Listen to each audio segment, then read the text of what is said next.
आइए, घड़ी 7 बजा रही है। घड़ी के साथ भक्तों का साथ और गुरुदेव का साथ और पीछे भगवान का साथ। जब ये है साथ, तो क्यों ना मिले हमें साथ मोक्ष तक का। आप सबकी ओर से आचार्य भगवान के चरणों में त्रिबार नमोस्तु करते हुए सकल दिगंबर जैन समाज ऋषिकेश उत्तराखंड भारत की ओर से और जो भव्य आत्मा यूट्यूब निर्भय वाणी चैनल के माध्यम से इसका आनंद ले रहे हैं, उन समस्त भव्य आत्माओं की ओर से गुरुदेव के चरणों में त्रिबार नमोस्तु करते हुए आज का ये कार्यक्रम प्रारंभ कर रहा हूँ, जिसका नाम है आपके सवाल गुरुदेव के जवाब। आज का पहला प्रश्न लेकर के हमारे बीच में अशोक कुमार जी जैन चितौरा, सागर मध्य प्रदेश भारत से उनका ऑनलाइन प्रश्न था। उनका प्रश्न ये है कि समाज में साधु की क्या भूमिका होनी चाहिए। कृपया शंका का समाधान कीजिए। बहुत अच्छा। अशोक चितौरा वाले, साधु की भूमिका समाज के उत्थान में क्या होना चाहिए। आचार्य समंतभद्र स्वामी ने लिखा है, ना धर्मो धर्म कैर बिना। धर्मात्मा के बिना धर्म नहीं रह सकता। मंदिर के बिना धर्म रह जाएगा, लेकिन धर्मात्मा के बिना धर्म नहीं रहता। पाकिस्तान में आज 37 मंदिर हैं जो पुरातत्व के रूप में खंडहर पड़े हैं। जब भारत और पाकिस्तान का विभाजन हुआ था उस समय 268 मंदिर थे जैनियों के, लेकिन आज 37 मंदिर हैं, लेकिन वहाँ धर्म नहीं है। क्यों? क्योंकि कोई जैनी नहीं है। मंदिर तो हैं, भले खंडहर पड़े हैं। तो साधु की भूमिका समाज के उत्थान में सबसे बड़ी यही है कि साधु धर्मात्मा पैदा करते हैं, उपदेश दे करके सद्मार्ग में लगाते हैं, अपने कर्तव्य का बोध कराते हैं। साधु को एक कहा गया कि आप समाज उत्थान की बात करेंगे, जब तक समाज उत्थान नहीं होगा तब तक धर्म का उत्थान भी नहीं होगा। और समाज के उत्थान के लिए साधु उपदेश देते हैं, सद्मार्ग पर लाने के लिए, कर्तव्य का बोध कराने के लिए वे प्रयास करते ही रहते हैं। आपको आहार दान का, पूजन का उपदेश देना, यही उनके समाज उत्थान की भूमिका है। अन्यथा कौन साधु के आहार कराएगा, कौन विहार कराएगा, कौन इन मंदिरों को देखेगा। तो एक कर्तव्य साधु का होता है कि वह श्रावक धर्म का उपदेश दे करके श्रावक की समाज तैयार करे। और जहाँ जहाँ साधु नहीं गए हैं वहाँ वहाँ समाज का पतन हुआ है, उनको सन्मार्ग नहीं मिल पाया है। इसलिए मैं कहूँगा कि आज समाज के उत्थान में सर्वश्रेष्ठ यदि भूमिका है तो वह है साधुओं की। आत्मा के उत्थान में तो है ही नियम से। आत्मा का उत्थान निश्चय धर्म के रूप में होता है और समाज का उत्थान व्यवहार धर्म के रूप में होता है। और निश्चय और व्यवहार दो एक ही तराजू की पलड़ी है, एक ही सिक्के के दो पहलू हैं, एक के बिना दूसरा अधूरा है। इसलिए दोनों को लेके चलना ही पड़ता है। आशीर्वाद। अगला प्रश्न लेकर के हमारे बीच में ऑनलाइन श्रीमती ममता जैन, मनीष जैन, पलंदी दमोह, मध्य प्रदेश भारत से उनका प्रश्न ये है कि हमने आपके माध्यम से ही सुना है कि मंदिर की प्रतिमा बनवाने में, मंदिर की पूजा दान देने में, देव पूजा आदि करने में, धर्म के कार्य करने से पुण्य मिलता है। लेकिन घर का व्यक्ति, अगर घर का भाई अगर परेशान है, उसकी आर्थिक स्थिति खराब है, तो मंदिर में दान देने में पुण्य ज़्यादा लगता है या भाई की सहायता? मंदिर अचेतन है, भाई चेतन है। मंदिर चेतन के लिए होता है, भाई चेतन के लिए होता है, और अचेतन भी चेतन के लिए होता है। मकान है चेतन आत्मा की रक्षा के लिए है। पैसा अचेतन है, वो भी चेतन आत्मा के लिए है। इसलिए चेतन का महत्व होने से पहले भाई का महत्व ज्यादा है। पहले भाई का महत्व है, लेकिन भाई भी भाई का काम करे, इसका भी ध्यान रखा जाता है।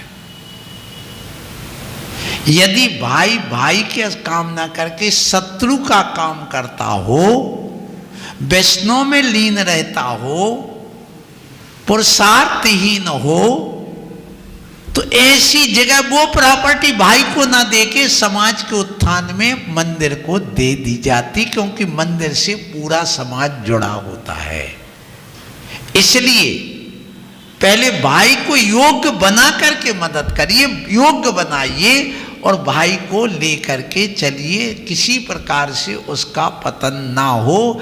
ये भाई का एक कर्तव्य बनता है। गरीबी है, परेशानी है, तो उसको करना चाहिए। यदि आप भाई का उपकार करते हो, भाई आपका अपकार करता है, तो भी पर भाई को पीछे हटना ही पड़ता है। और ऐसी जगह में वह पर साधु के लिए, समाज के लिए, मंदिर के लिए अपनी प्रॉपर्टी उस उपयोग में लगाता है। और यही इतिहास, यही आगम है। आशीर्वाद। अगला प्रश्न लेकर के हमारे बीच में आर्या जैन, जबलपुर, मध्य प्रदेश, भारत। उनका प्रश्न ये है, जैन शास्त्रों के अनुसार यदि घर का मुख्य शयन कक्ष यदि पूर्व दिशा में है, तो इसका जैन धर्म में क्या कोई वास्तु दोष है या? आर्या जैन, जबलपुर से आशीर्वाद। आपका प्रश्न है कि किसी ने अपना मकान बनवाया और ईशान कोण में उसने शयन करने का स्थान बनाया, जबकि ईशान कोण में शयन नहीं करना चाहिए गृहस्थ को। अविवाहित लड़का हो, लड़की हो, त्यागी हो, वृत्ति हो, उसको ईशान कोण में ही सोना चाहिए। अब कोई कहता है कि वास्तु का भी प्रभाव पड़ता। हाँ, वास्तु का नियम से प्रभाव पड़ता है। वास्तु एक वास्तविक, तथ्यपूर्ण, एक जीवनोपयोगी, एक वैज्ञानिक तथ्य है, सत्य है।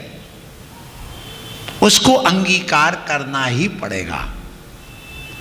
जितने भी भगवान के सम्मुषण बनते हैं, जहाँ जहाँ तीर्थंकर विराजमान होते, वे सब वास्तु से बने होते हैं। देवों के जितने स्वर्गों में विमान बने हैं, वे सब वास्तु से बने हैं। चक्रवर्ती आदि के जो भवन बनते हैं, वो सब वास्तु से बनते हैं। और जो 14 रत्न में एक रत्न ही होता है वास्तु वाला, ये भी ध्यान रखना। और ये जो शरीर है, इसको हमारे यहां आगम में घर कहा है, और इसमें आत्मा रहती। वास्तविक घर तो इस जीव के लिए संसार अवस्था में ये शरीर है, ये भी वास्तु से बना हुआ। इससे बड़ा कोई और प्रमाण नहीं हो सकता है, क्योंकि ये सामने का जो पोर्शन है पूर्व कहलाता है, और पीठ पीछे को पृष्ठ भाग, पश्चिम भाग कहते हैं। अब दिशा का विभाजन कर लिया, सामने पूरब है, पीछे पश्चिम है, दाएं हाथ तरफ दक्षिण है और बाएं हाथ तरफ उत्तर है। अब देखिए, अपने नाक, कान, मुख आदि सारी खिड़कियां, दरवाजे कहाँ हैं? पूरब में। तो वास्तु में ही तो कहा गया कि पूरब में खिड़की दरवाजे होना चाहिए। पर देखिए, जब हम पालती मार करके स्वस्थ बैठते हैं या कोई अच्छा सेठ साहूकार होता है, तो वास्तु में कहा गया कि पेट बढ़ जाए, आगे के पैर बढ़ जाए तो शुभ है, क्योंकि ये उत्तर और पूरब बढ़ जाना मंगल माना गया। और यदि पीछे की तरफ यूं पैर जाते हैं तो वो विकलांग माना जाता, कुबड़ निकल आती तो विकलांग अशुभ माना जाता है। और सुनिए, जब हम भोजन करते हैं तो हमारा भोजन पेट में जाता है, तो ये सामने पूरब है और ये उत्तर है, इसके बीच के कोने को ईशान कोण कहते। प्रश्न ये आया वहां, तो ईशान कोण में अपना आमाशय है, स्टोमक, और वो गड्ढा माना जाता। दिन भर आदमी पानी भरता है, इसका मतलब यह कि गड्ढा हमारा कुआं, पानी आदि का स्थान ईशान कोण में होना चाहिए। जो शरीर विज्ञान जानते हैं, ये पूरब है तो फिर ये दक्षिण हो गया, बीच के कोने को आग्नेय कोण कहते हैं। तो हमारे भोजन पचाने का काम यही हो रहा आग्नेय कोण में। पित्ताशय, अग्न्याशय हमारे आग्नेय कोण में। इसका मतलब यह है कि आग्नेय कोण में ही भोजन पकाने का काम होना चाहिए। अब देखिए, जितने भी रीढ़, हिप्स आदि भारी सामान है वो सब पीछे है, तो पश्चिम में हमारा भारी सामान होना चाहिए। पीछे तरफ कोई खिड़की दरवाजे नहीं, इसका मतलब पश्चिम तरफ बंद रखना चाहिए। ऐसे सारे हम इस आगम को लेकर के चलते, शरीर को लेकर चलते, तो ये भी वास्तु से बना, इसलिए वास्तु के अनुसार हमें चलना चाहिए। और जो उस बिटिया का प्रश्न है जबलपुर से, हाँ, उत्तर दिशा में, पूरब दिशा में बच्चे सोए, ब्रह्मचारी सोए, जो दादा दादी जो वृद्ध होगा वो भी सो सकते हैं, जो त्यागी वृत्ति जैसे बन चुके उनके लिए और शुभ है। वो तो सिर्फ गृहस्थ के लिए जो दाम्पत्य जीवन अपनाते हैं उनको वहां सोने का निषेध है। और यदि वो सोते हैं तो वो उस समय वहां जहां रहें, दूसरे कमरे में आप अपना कोई भी क्रिया करें, लेकिन वहां पर एक त्यागी वृत्ति बन करके अर्थात संयम पूर्वक ही वहां सोएं, तो उसमें भी निषेध नहीं है। आशीर्वाद। आज का अंतिम प्रश्न लेकर के हमारे बीच में हाँ। श्रीमान आयुष कुमार जैन भोपाल मध्य प्रदेश की राजधानी से हैं। उन्होंने प्रश्न किया है कि मैंने गुरुदेव सुना है आपके प्रवचन से कि अपने सर को ढक करके मंदिर में चौकी आदि में जाना चाहिए, क्योंकि बालों से विकिरणें निकलती हैं, बाल झड़ते हैं, अंतराय होने का डर रहता है। लेकिन किसी व्यक्ति के सिर पर बाल ही ना हो तो क्या वो उसको सिर ढकना जरूरी है? प्रश्न है कि सिर ढक करके ही आहार, पूजन, दान आदि की क्रिया करना चाहिए। ये निश्चित है, आगम यही कहता है। दो स्थान ऐसे हैं जहां पैरों में जूते चप्पल नहीं होना चाहिए और सिर खुला नहीं होना चाहिए, यानी कि सिर ढका हो और पैर खुले हो। वो है भगवान का मंदिर और एक हमारा घर में भोजनालय, भोजनशाला। अब आप लोग जो सिर खोल के रखते अशुभ है। बाल हो या ना हो तो भी सिर ढक करके रखने से मर्यादा का पालन होता है, विनय पलती है, सभ्यता प्रदर्शित होती है, इसलिए और विनय भी प्रदर्शित होती है। तो सिर ढकना अनिवार्य है। और हमारी ऊर्जा का ह्रास कम होता है, ऊर्जा का संग्रह होता है। आप देखिए, सरदार लोग, मुस्लिम गोल टोपी लगाएंगे, सरदार भी पगड़ी बनाए, वो ऊर्जावान बनाते हैं, क्योंकि हमारे शरीर मस्तिष्क से भी ऊर्जा का ह्रास होता है। उसको उस ऊर्जा का संग्रह बनाने के लिए और अपने आप को ऊर्जावान बनाने के लिए सिर ढकना एक अनिवार्य चीज है। और ढके तो आप सच्चे जैनी कहलाएंगे। दो जगह तो नियम से कार्य करना ही चाहिए। आशीर्वाद। आइए, आपने इस कार्यक्रम का आनंद उठा लिया। एक मिनट। जिनवाड़। महाराज जी, मेरा प्रश्न ये है कि पंच परमेष्टि हैं हमारे, तो उनमें से 4 परमेष्टियों का अभिषेक नहीं होता है, तो फिर अरिहंत परमेष्टि का अभिषेक क्यों होता है? बहुत अच्छा प्रश्न, बहुत अच्छी बात है। आशीर्वाद। श्रवण कुमार जी ऋषिकेश के हैं, बड़े विद्वान स्वाध्यायशील हैं। आशीर्वाद। आपका प्रश्न है कि 4 परमेष्टि का अभिषेक नहीं होता है, ये वही कह सकता है जिसने आगम का पूरा ज्ञान नहीं किया हो। 3 परमेष्टि का नियम से अभिषेक होता है। आपने यदि मूलाचार ग्रंथ पढ़ा हो, उसमें एक बहुत अच्छी बात लिखी है। हे श्रवण, हे मुनिराज, चाहे तुम आचार्य है, उपाध्याय है या साधु है, यदि कोई नवदा भक्ति पूर्वक आहार ना दे तो लौट के आ जाना, उपवास कर लेना, लेकिन बिना नवदा भक्ति के आहार नहीं करना। अब नवदा भक्ति क्या कहलाती है? सबसे पहले पड़गाहन। हे स्वामी, आत्रो आत्रो, तिष्ठो तिष्ठो, मन शुद्धि वचन शुद्धि आदि बोलकर घर ले जाता है। फिर क्या करता? उच्चासन, दूसरी भक्ति। फिर उसके बाद में चरणाभिषेक। यदि मुनि महाराज के चरणों का अभिषेक नहीं करोगे तो मुनि महाराज आहार नहीं करेंगे। तो वहां अभिषेक हुआ है आचार्य का, उपाध्याय का और साधु का हुआ है। स्नान नहीं, अभिषेक चरणों का, पादाभिषेक स्पष्ट लिखा हुआ है। फिर उसके बाद पूजा, मतलब बिना अभिषेक के कभी पूजा नहीं होती है।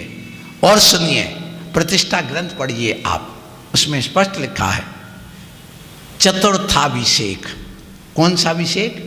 चतुर्थाभिषेक क्या कहलाता है? जन्माभिषेक, तीर्थंकर बालक का जब जन्म होता उस समय वो कहलाता जन्माभिषेक, प्रथमाभिषेक। फिर राज्याभिषेक, द्वितीय अभिषेक कहलाता। फिर दीक्षाभिषेक, जब दीक्षा लेने जाते तब अभिषेक होता है। फिर चतुर्थाभिषेक, जब बिंब जो प्रतिमा होती है जिनेंद्र भगवान की, उस जिनेंद्र भगवान की, अरहंत भगवान की प्रतिमा का अभिषेक चतुर्थाभिषेक का है। चाहे वो नंदीश्वर दीप हो, चाहे एक सम्यक दृष्टि जीव सौधर्म इंद्र जैसा 8 दिन तक वहां पर पड़ा पड़ा रोज अभिषेक करता। कहां पर? नंदीश्वर दीप में, अष्टानिका में।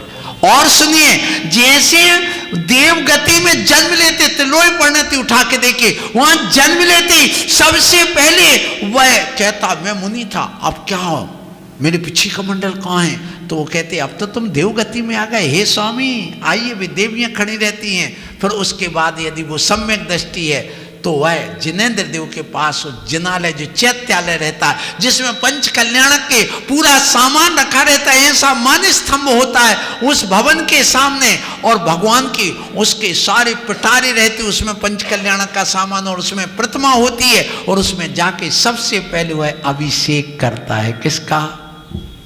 स्वर्ग में जो बिंब होते हैं, जिन बिंब होते हैं, तो ये जिन बिंब का अभिषेक है, और अरहंत भगवान के जिन बिंब का अभिषेक है, ये आगम में कथन है। इसलिए यहां मंदिर में प्रतिदिन अभिषेक करना अनिवार्य होता है, ये आगम है। समय सार में ये चीज नहीं मिलेगी।